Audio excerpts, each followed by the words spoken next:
Okay, great. So I think everyone is in, and then we'll just admit the people who come in a little bit late, if you wouldn't mind doing that for us, Molly. Okay, thank you. All right, so I want to welcome everyone. This is going to be an information session about some changes that will be coming to the MBA program for fall 2023. We also have Dr. Craig Seal with us, who will be doing a little bit of a presentation on the Human Resources Management concentration, which will be available as of fall 2023. So I'll be going over the details for that for anyone who's interested in either adding that to the Human Resources concentration to your program or switching over to the Human Resources concentration. So we'll go ahead and get started. Okay, so this is our agenda for today. So we're going to go over the new concentrations for fall 2023, and then Dr. Seal will give his presentation on the new Human Resources concentration. Then we will talk about the flexible MBA program, the options that will be available to students starting in fall. We will talk about the change of concentration process, and then we'll take any of your questions. If you do have questions for Dr. Seal, please feel free to go ahead and ask them either during his session. If you want to just post them in the chat, we'll be happy to present those questions to him. Or once he finishes, if you want to ask questions about the Human Resources concentration, please feel free to do that as well. All right, so these are the two new concentrations that will be available for fall. We have the Hospitality Management concentration. That will be 9 units within your concentration, similar to all of our other concentrations, except for the cybersecurity, which has 5 classes.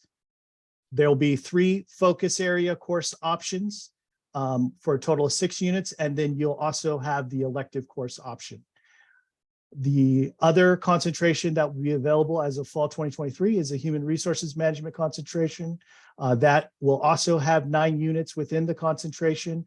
There'll be 7 focus area course options that you'll take for a total of 9 units. And one of those options is an elective course option. So you will be able to take an elective course outside the Human Resources Management concentration if you so choose. All right, and we'll get into those a little bit later in the presentation as well. All right, so I'm going to turn this over to Dr. Seal. So I'm going to start sharing my screen. Okay. You see that one up, Lauren? Yes, I can see. Okay. And then do that. All right, well, welcome everybody. My name is Craig Seal. I am a faculty member in the Department of Management. I tend to teach management and human resource management. And so my job today is to kind of talk a little bit about one of the new concentrations, human resource management. So just a quick background.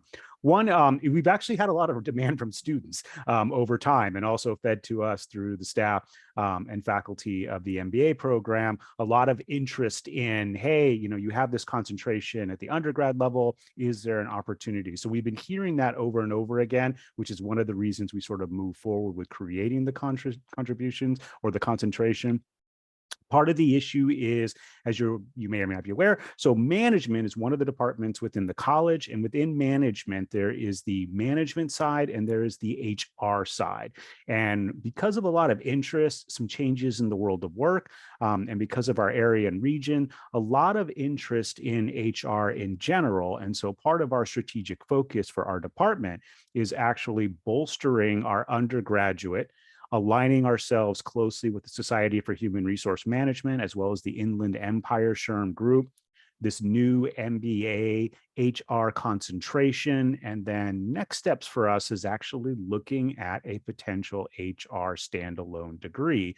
And so part of this is a strategic decision by the department to kind of move down this HR road moving forward. So student demand has been there. It's part of our strategic focus, and we are looking at eventually potentially offering a Master of Science in Human Resource Management moving forward. And so part of it is, you know, kind of who is targeted for this particular concentration. Well, any students who are interested in a career of HR, as many of you know, HR is one of those wonky sort of careers where a lot of people kind of come into it laterally. And so having something like this to kind of break into the field or potentially move you up within the HR field, part of it is sort of early career.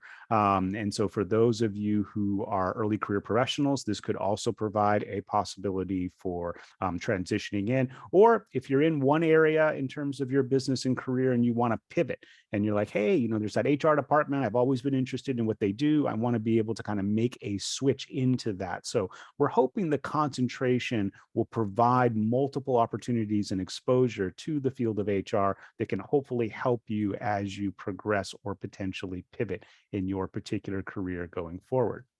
And so like all the other, well, most of, except for cyber, concentrations in our MBA program, of course, you still have your 2 foundational courses, your communications and your quantitative, you have your 7 essential courses, and then you have your 3 courses, which basically constitute a focus area, 3 courses or 9 units on a semester system. And so for our particular concentration moving forward, what we're looking at is starting off with HRM 6410. You may remember this, and I'll get to this in a moment, is that this was the former management 6410. For our purposes, there's no difference. They are the exact same class. The only difference is the 3 letters in front of them. So if you've already taken Management 6410, that counts as HRM 6410. So they'll go back and forth. So that's our foundation course in HR that we want students to take. And it gives you an overview of all the different areas of HR, things like staffing, recruitment, compensation, sort of the gambit, if you will, of what HR programs are going to provide. And then we're looking for 2 additional courses. Our recommendation are to try to stick within this top half, although as with both programs, and HR is not that much different, that almost anything pairs well. A class in accounting or finance or IT or another class in management, all of those pair very, very well with human resources going forward. But we do have our strategic human resource management course. We have a new, just offered this term, is going in the fall, is going to be a California HR. For those of us who live in the state, which is most of us, HR professionals will tell you that California is kind of like its own country. In fact, I'm doing some pro bono consulting work for a nonprofit client, and we were looking through a couple of issues, and we're going, hey, is this going to be a problem? And we're like, in 49 states, no. In this one, yes. And so there are very nuances about doing business in California. So, and the class is being taught actually by one of our very experienced lecturers who is an HR consultant. That is her job. And so she's very well versed in this and a lot of practical experience. So we're really excited about our California HR. Eventually, we'll start to move into our cycle in international HR. We actually have 2 very accomplished international HR experts on our faculty. And so we are hoping to get them involved and be able to add that into our cycle of courses that we can offer moving forward. We'll continue to occasionally offer a contemporary topic, so something that's hot right now, or we're coming out of the pandemic, a lot of stuff on workplace flexibility and telework. One of the new movements right now in HR is, instead of exit interviews, switching to stay interviews. In fact, I just did a set of stay interviews for a client a couple of months ago, trying to get a read on their current staff to go, are they happy? Are they engaged? Are they going to stick with you? And so as we see different topics emerge, there may be an offering of an opportunity for a course moving forward. Independent studies, although I'll be honest, we don't tend to do these very often, but occasionally there might be an area that you want to go down with. You partnered up with a faculty member. It seems to relate into the HR field. And so an opportunity for something that maybe can move towards a conference or a peer-reviewed journal article moving forward. And one we do recommend, if you have the opportunity, is an internship. Getting an internship, especially if you are not currently in HR, is one of the major pathways. And an internship is a great opportunity. You can get the credit for it. You'll get the experience. It really helps with the job. So we certainly encourage opportunities for internships. Also, just a sidebar, we have a couple of fellowships each year. They're about $1,000 each. And so if you're doing an internship, say for a nonprofit, and they can't pay you, there might be a fellowship available to you to subsidize. In fact, we just had one last term where she was working at a local nonprofit, and we were able to get her a fellowship to help offset the cost, because it's hard to give up your jobs or not be able to work going forward. So it's not a lot, but it's at least a little bit. And then again, as with most of our concentrations, you do have that option of leveraging another course that might be of interest for you moving forward. So that's the basics. For those of you who have been in the program before and have sort of a little bit of guidance with it, some of the things, again, that are newer changes. So keep in mind, HRM 6410 is Management 6410. Nothing has changed except for the designation. We did move our undergraduate strategic human resources course. That is now going to be a 5,000 level course. And what that means, those of you who maybe have been in IT or entrepreneurship, the 5,000 course lets us leverage a little bit of both undergrad and graduate opportunities. So we have now made that a 5,000 level course, and we've added in our new courses, the California HR and the International HR moving forward. So that's kind of the basics in terms of the program. Let me go ahead and see if there are any general questions or anything you guys want to ask me about the program, about HR, about other opportunities if you do want to move into the HR field. Yeah, so if you have any questions, oh, looks like we got a first one. It's exciting. I got that one. Is there another question? Yeah. Yep. Sonia, go Sonia. ahead. Yes, hi, I had a question. Would it be too late if I wanted to transition to an online master's in HR, or is that being offered as an online only program? So we do not have an online only master's program. I mean, in HR, we have our MBA online only. Yes. I will say a lot of the courses tend to be hybrid or online if convenience is an issue for you, Sonia. But we don't have a standalone. And in fact, if we do ever move forward with a full MS, Masters of Science in HR, it probably will be modeled very similar to the MBA program. In fact, in concert with the MBA program, where we would probably be more of a hybrid with some online offerings rather than a fully online program from start to finish.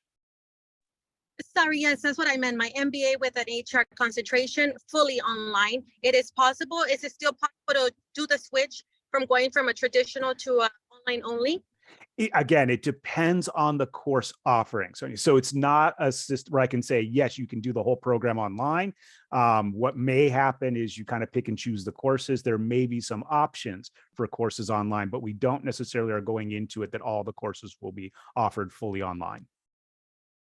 Yeah, just to confirm, at this point in time, this is a brand new concentration for our on-campus hybrid traditional MBA program. So it is geared toward working professionals. All the classes are 5:30 p.m. and later, as you all know, on weekdays or on weekends. But it is not fully online. Yeah, for any students who are in the fully online program, we do offer which used to be the Management 6410, which is now HRM 6410. We do offer that as an elective course for the fully online students. So that will be offered next academic year, and you can take that as your elective course. So if you're interested in taking that class, please go ahead and reach out to me. And what I'll do is I'll restructure your program plan to show that you're taking that course as your elective course. Hannah? Well, thank you for Sonia for asking that question, because I'm on the exclusively online program of the MBA. So then this does not pertain to me, correct, Lauren? That's correct. So you wouldn't be able to take all the classes required in a fully online format for the HRM concentration, but you can take the Human Resources 6410 course if you wanted to take a Human Resources course as your elective course. Got it. That was my plan, but I guess then I cannot switch over or have an HR concentration of my MBA, but okay, that makes sense. Yeah, and part of that, Anna, is just, stateside versus self-support are different models. And so if you have a faculty member, they can't teach the same class on both modalities. They have to be either stateside or self-support. And in that case, there's usually just aren't the numbers at this point to be able to do it. But if we get a lot of interest on the traditional MBA program moving forward, there might be an opportunity to add some concentration options to our MBA online program. Well, I've had a great experience with the online MBA, and this sounds like something that would be a program that a lot of students such as myself would like to go into. So even though I can't do it, I'm happy if in the future this is a possibility for the exclusively online students. Cool. Thank you, Anna. Thank you. Thanks so much for your feedback, Anna.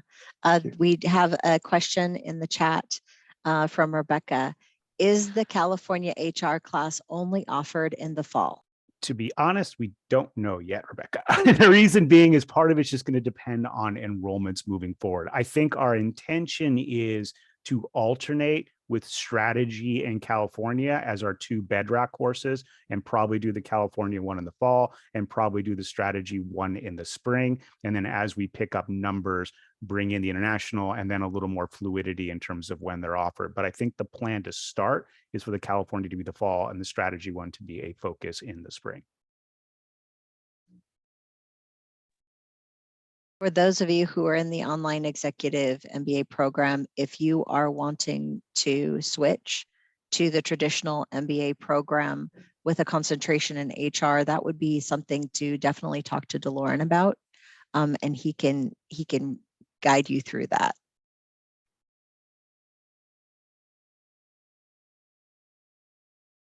Any other questions for Dr. Seal?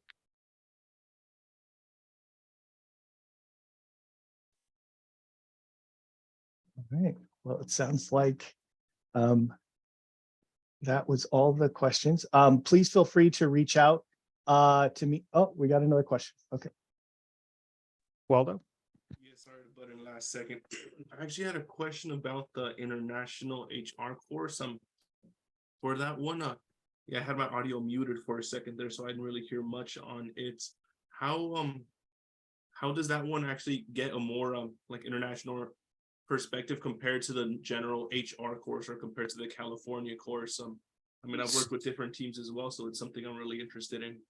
So when you start to think about international HR, issues of culture become a big issue. And from an HR perspective, you have to consider, where's the home country headquarters? Where is the host country?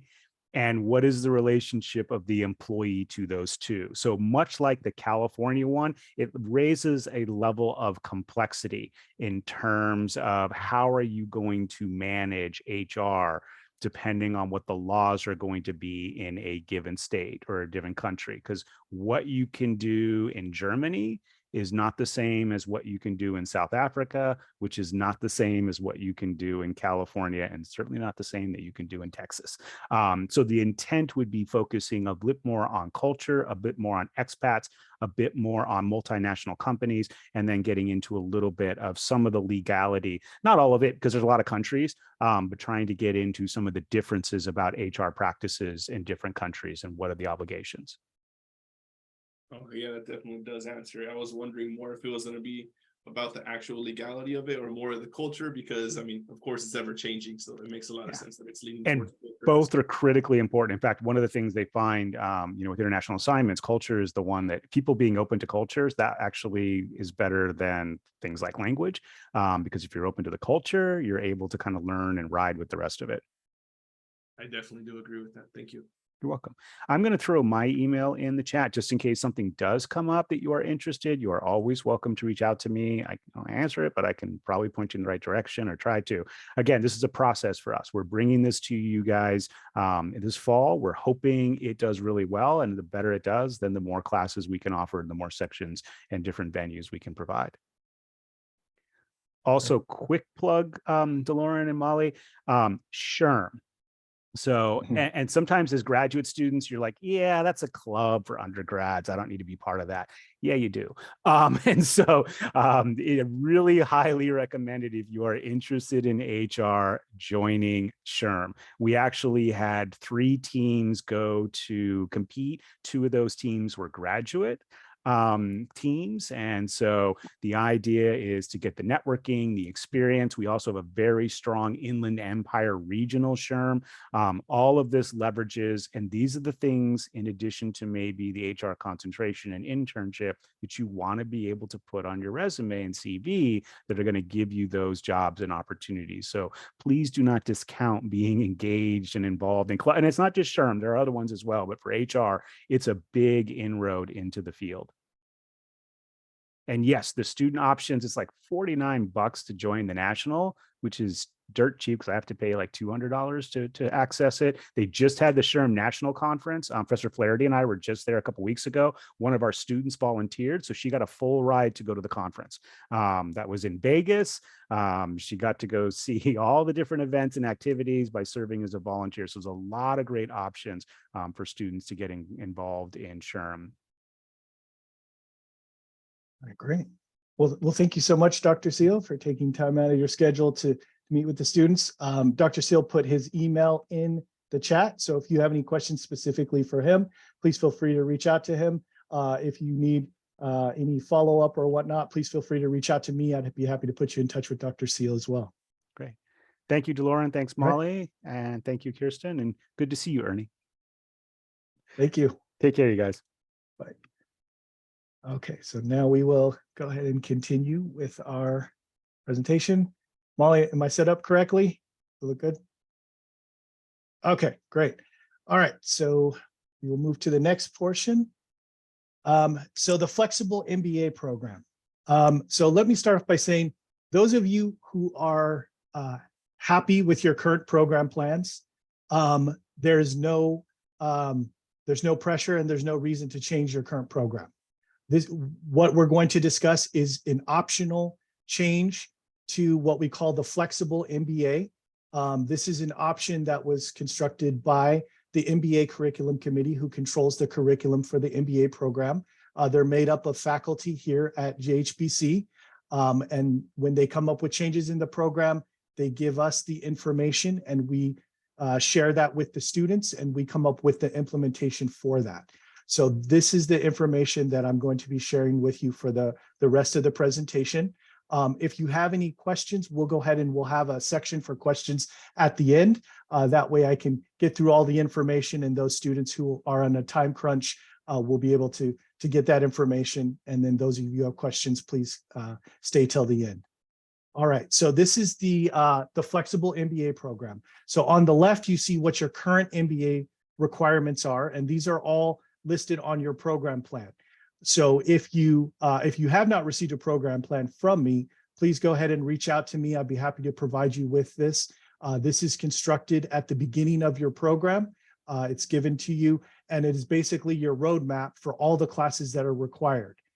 It's a commitment by the university that when you finish all the classes listed on your program plan, successfully completing them all, they will issue you your degree. So as you see on the left, the current requirements, this is prior to fall 2023. It does require 7 essential courses. So all the essential courses are listed there. And then it requires 2 accumulating courses, the portfolio and the comprehensive exam. So anyone who started prior to fall 2023, this is what's included on your program plan. Now, as of fall 2023, so any of our new students who were just admitted for fall 2023, you will automatically receive this flexible MBA program plan as your program, as your roadmap. Those students who started prior to fall 2023, you can elect to go into the flexible MBA program, which would mean I would update your program requirements to the flexible MBA. So we're going to go over on how to do that a little bit later, but these are the requirements for the flexible MBA. So we have added on Entrepreneurship 6210, which is entrepreneurship and the new ventures, as one of the possible essential courses. So instead of having 7 required essential courses, you now have 8 available options, and you will choose 7 from those options. And again, we added Entrepreneurship 6210, so you can take that as one of your essential courses. The other change is in the cumulative courses area. We are adding a Admin 6983, which is basically accumulating business administration project. Now, the exact details of the project are still being worked out by the curriculum committee. So that's why the project course will not be available until spring of 2024. So if you want to, and you switch over to the flexible MBA, or if you start in fall of 2023, you'll automatically have the option to take the accumulating business project, or you can take the comprehensive exam. So the choice is up to you. You can take either the comprehensive exam, which is the 6981, or you can choose to take the business administrative project. Now, one thing to keep in mind is the business administration project is 3 units. So that means you will have to pay the 3 units of tuition, as well as the 3 units of the business professional fee. So that will add an additional cost to your program, whereas the MBA comprehensive exam is 0 units. So if you take the portfolio, the comprehensive exam, and 1 additional class for 3 units, you do not have to pay additional fees for the 2 0-unit accumulating courses. But if you decide to take the project course, that's going to add an additional 3 units to the cost of your tuition for that term. All right. It will waive the exam though. Correct. So that means you won't have to take the comprehensive exam, you'll take the project. Okay, so this is a side-by-side of the traditional program. So prior to fall 2023 is on the left. So as you can see, it lists out the essential foundation courses, essential courses, accumulating courses, which does not include the project course, and then your focus area. So this particular one is management. On the right-hand side, this is the flexible MBA program plan. So this is the newly constructed program. Students who are starting in fall of 2023, this is your standard program plan that you will go off of. This is also for the management program. So as you can see, the change under essential courses, it now says select 7 courses from the following. Entrepreneurship is listed right under accounting, and that's an available option to you. So you only have to take 7 of the 8 classes that are listed there. Under accumulating courses, you can see at the bottom, the admin 6983 project course has been added.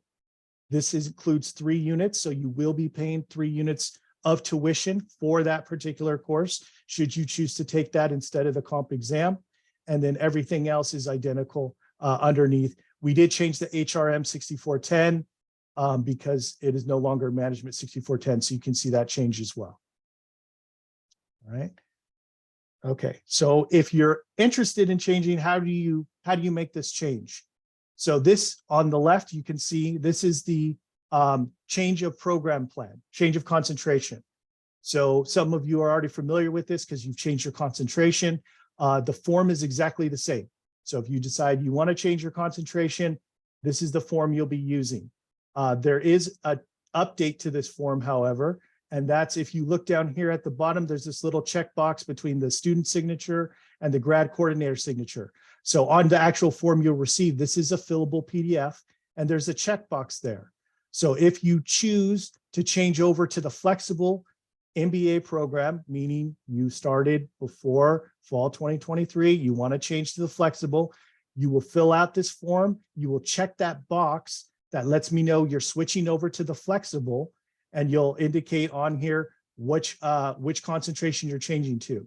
So for example, if you are currently in cybersecurity and you want to change to the flexible MBA, you will check the box cybersecurity, you'll sign it, you'll check the box that you're changing to the flexible MBA, and then you'll check that you're keeping your concentration the same, cybersecurity, and you'll return this form to me. Now, there's also a $6 concentration change fee.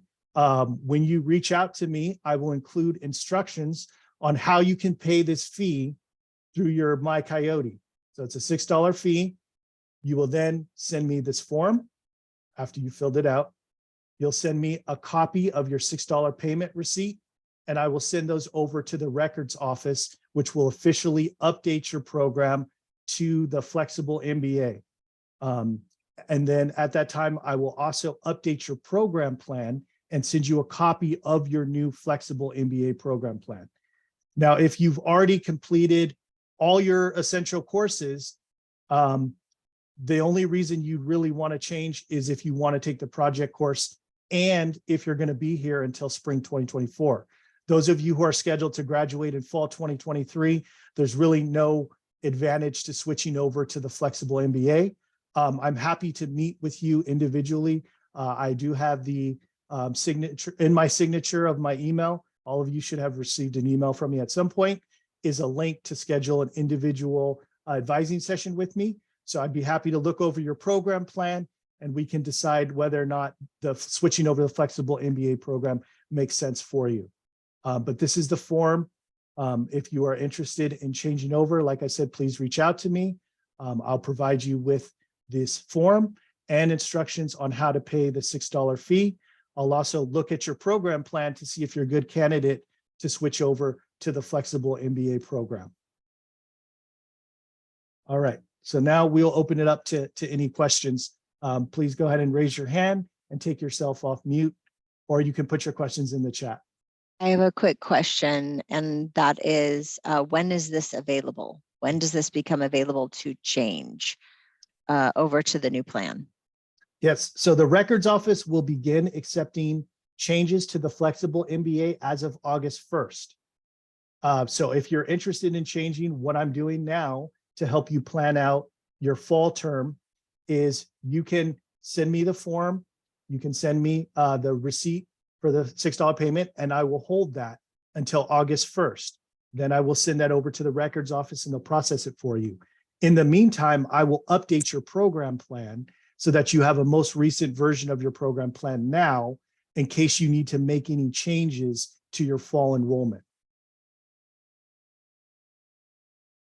Thanks, DeLauren.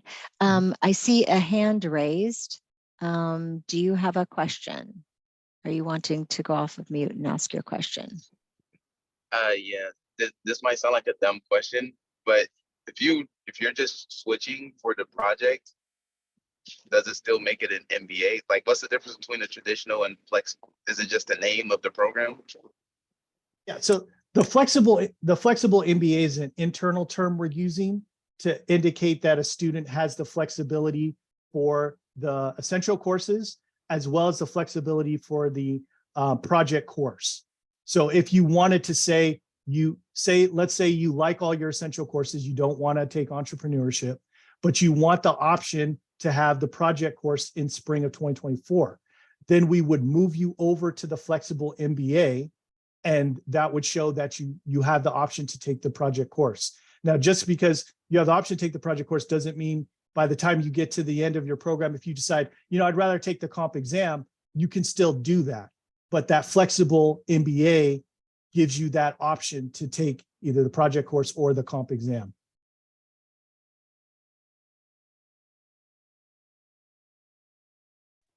Does that answer your question? Does that answer your question? Yeah, thank you. Okay, you're welcome. Do we have any other questions? You're also welcome to put those in the chat and we can address them that way as well. Yeah, if you're interested in just a little bit of information, like if you would like to see the flexible MBA program plan for your particular concentration, please feel free to reach out to me. You can just email me. My email's in the chat, and I'll be happy to just send you a copy of the flexible MBA for your particular concentration. And then you can look it over, you can think about it, and then when you decide to make that move, you can just let me know, and I'll send you the form to fill out, instructions on how to pay the $6 fee, and then we can go ahead and continue with that process and get you switched over.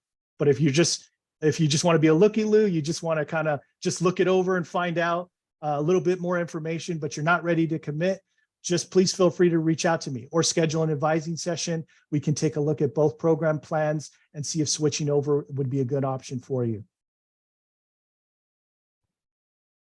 Lauren, I have a question for you, asking for all of the listeners on the Zoom today. Why did we do this? What the hell is going on? Why did we do this? Well, so the School of Entrepreneurship, and you might have to help me with the date, Ernie. It's been around for 3 years. It's been around not quite for 3 years, 2 for sure, 2 years for sure. Two for sure. Okay. So the School of Entrepreneurship was launched about 2.5 years ago. And they currently did not have a class in the essential courses for the MBA program. In the So it was- core. Yes, in our core. So it was decided that entrepreneurship needed to have a class in the core that would be available to all MBA students to take. And so that's what initiated this change and created the flexible MBA. For the project course, the MBA program used to have a project course prior to when we went to semesters in fall of 2020. And as of when we went to semesters, it was decided to drop the project course and to bring on the comprehensive exam. But the MBA program felt that the project course was an opportunity for students to display their knowledge, to be in a real life type environment of a consulting style of class. And so we petitioned for the project course to come back, and will be offered again as of spring of 2024. So it's a little more like Burger King now. We can have it our way. Yes, so it is a flexible, so there are options available to the students. And so that will be available as of fall of 2023 for those students who want to change. And as I said earlier, if you're happy with your current program plan, you don't want to change anything, you don't have to do anything. Your program plan will remain exactly the same.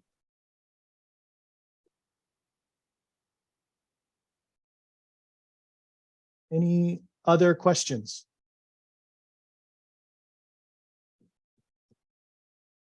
All right. Well, so this is being recorded. So I will send out an email to all the MBA students with a link to this recording so that those of the students who weren't able to attend will be able to view it. And if you have any questions, please feel free to email me. My email's in the chat, or you can schedule an advising session. Like I said, the link to schedule an advising session with me is in my signature. So you can just click on that. You can see all my availability, pick a day and time that works for you, and get on my schedule for an advising session. Anything to add, Molly, Kirsten, Ernie? We did mention hospitality management. And so I did want to just touch on that and say that it is a concentration you can select now, although specific hospitality management classes are not going to be starting until, DeLorean, correct me if I'm wrong. Is it spring or next fall? Yeah, exactly. I believe it's going to be fall of 2024 is when they're launching. We do have a program plan for that. So if you are interested and you want to look over the hospitality management program to look up the classes that are required for the focus area, please feel free to reach out to me. I'd be happy to provide you with that. We will definitely provide more information on those classes and that concentration option as we get closer to when those classes are available. Yeah, and you can, just like for human resources, you can add hospitality to your existing program. So if you want to keep your current concentration, we can add it on, and you can do both concentrations for your MBA program, or you can switch over to hospitality from your current concentration. All right, if there's no other questions, I think we are all set. All right, thank you everyone for attending. Thank you, everyone. All right, thank you for all info. Take care. Thank you.